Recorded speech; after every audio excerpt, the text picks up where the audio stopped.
Hello అండి, welcome back to my channel. ఈరోజు recipe వచ్చి అనపగింజల పులుసు ఎలా ప్రిపేర్ చేసుకోవాలనేది ఈ వీడియోలో చూపిస్తానండి. దానికన్నా ముందుగా మన ఛానల్ని ఫస్ట్ టైం ఎవరైనా చూస్తున్నట్లయితే సబ్స్క్రైబ్ చేసుకుని పక్కన బెల్ ఐకాన్ క్లిక్ చేయండి. అలాగే ఈ వీడియో చివరి వరకు చూసి మీకు నచ్చినట్లయితే చిన్న లైక్ చేయండి.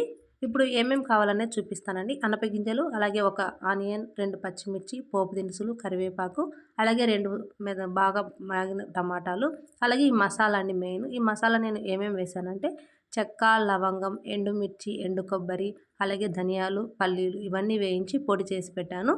సో ఇప్పుడు ప్రిపరేషన్ కోసం స్టవ్ మీద కుక్కర్ పెట్టుకొని ముందు 2 టేబుల్ స్పూన్ల ఆయిల్ వేసుకొని పోపు దినుసులు అయితే వేయించుకోండి.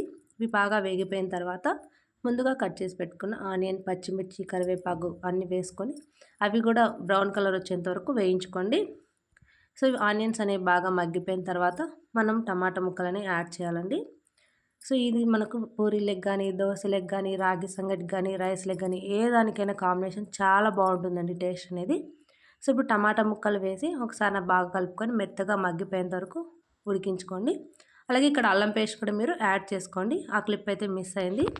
సో అల్లం పేస్ట్ కూడా యాడ్ చేసుకొని టమాటా ముక్కలు మెత్తగా మగ్గిపోయేంత వరకు ఉడికించుకున్న తర్వాత ముందుగా మనము అనపగింజలు శుభ్రం చేసి పెట్టుకున్న అనపగింజలు అయితే యాడ్ చేసుకోవాలి.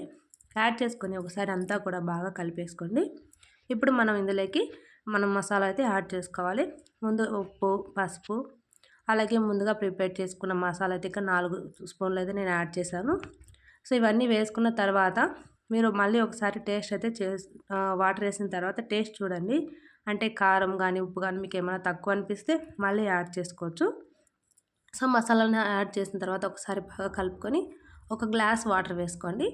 అంటే అవి మునిగేంత వరకు వాటర్ వేస్తే సరిపోతుంది. ఎక్కువ వాటర్ వేయడం వల్ల ఏంటంటే మనకి అది నీళ్ళ అయిపోతుంది అనమాట. అంటే పులుసు చిక్కగా రాదు. కాబట్టి ఇలా ఒక గ్లాస్ వాటర్ అంటే మునిగేంత వరకు వాటర్ వేసుకొని విజిల్ పెట్టి 3 విజిల్ వచ్చేంత వరకు ఉడికించుకుంటే సరిపోతుందండి. సో చాలా సింపుల్గా చేసుకోవచ్చు ఈ రెసిపీని. చాలా చాలా టేస్ట్గా ఉంటుందండి.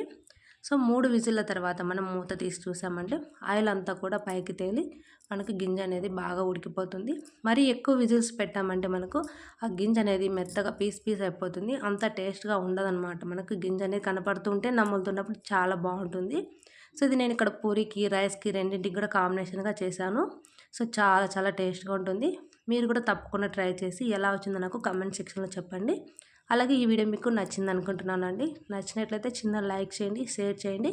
మన ఛానల్ తప్పకుండా సబ్స్క్రైబ్ చేసుకొని నాకు సపోర్ట్ చేయండి. ఓకేనా? Thank you for watching. Bye bye.